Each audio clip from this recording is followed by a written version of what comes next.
બેટા હું માર્કેટ જાઉં છું. તને કહું માર્કેટ જાઉં છું. લે આને શું થયું? સાંભળતી નથી. લાઈ પૂછવા દે છે.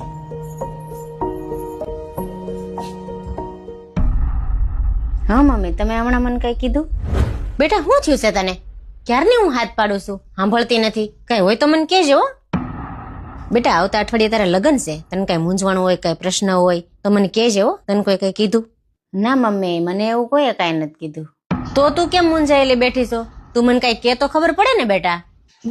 હું એમ વિચારતી હતી કે મને અહીંયા કઈ તકલીફ પડે તો હું મમ્મી પપ્પાને વાત કરું છું, પણ હું સાસરે જાય તો હું મારા સુખ દુઃખ ની વાત કોને કે?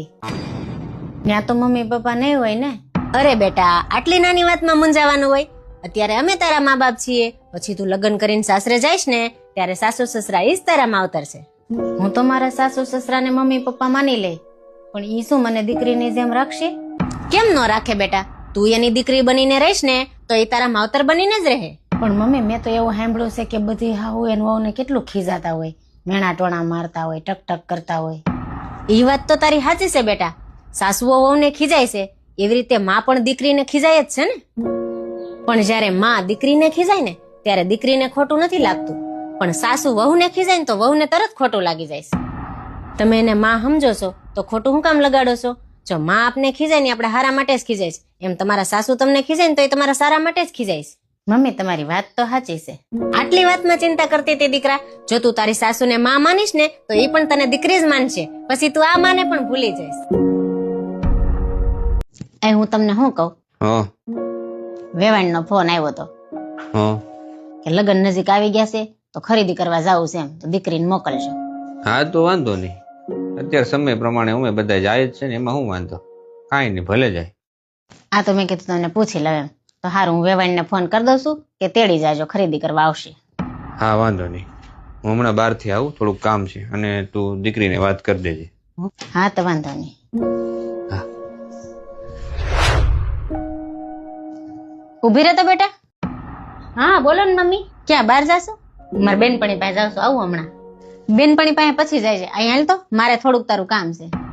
હારું હાલો, અહીંયા બેહ મારા પાસે. બોલો ને મમ્મી, શું કામ છે? જો બેટા, તાર હાહુ ને ફોન આવ્યો હતો, લગ્ન ની ખરીદી કરવા જાવું છે ને તો દીકરીને મોકલજો. તો તું તૈયાર થઈ જાય છે, તારે એને હારે જવાનું છે.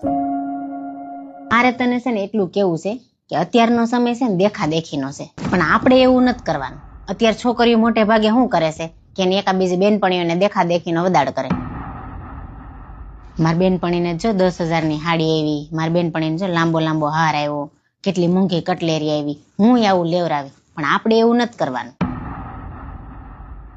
વસ્તુ આપણે એટલી જ લેવાની જેટલું એ લોકોનું બજેટ હોય, પછી બહુ મોંઘી મોંઘી વસ્તુ નહીં લેવરાવાની.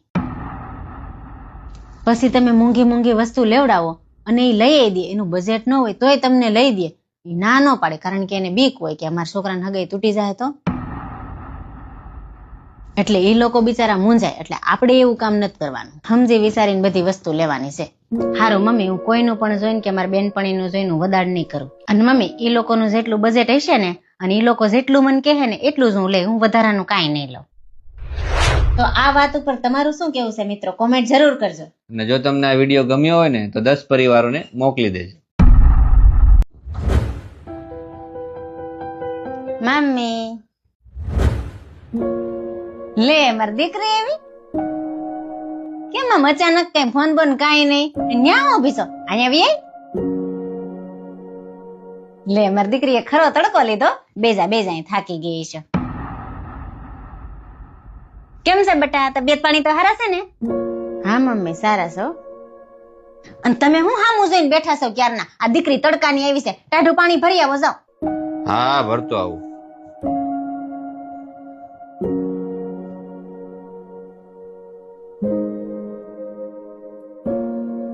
લે બેટા, તું નિરાયતે પાણી પી લ્યો, ખરા તડકાની આવી છો, થાકી ગઈ છો. પછી આપણે નિરાયતે વાત કરી.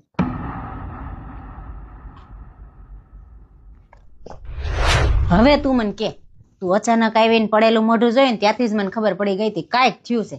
હવે જે હોય ને માંડીને વાત કર બેટા.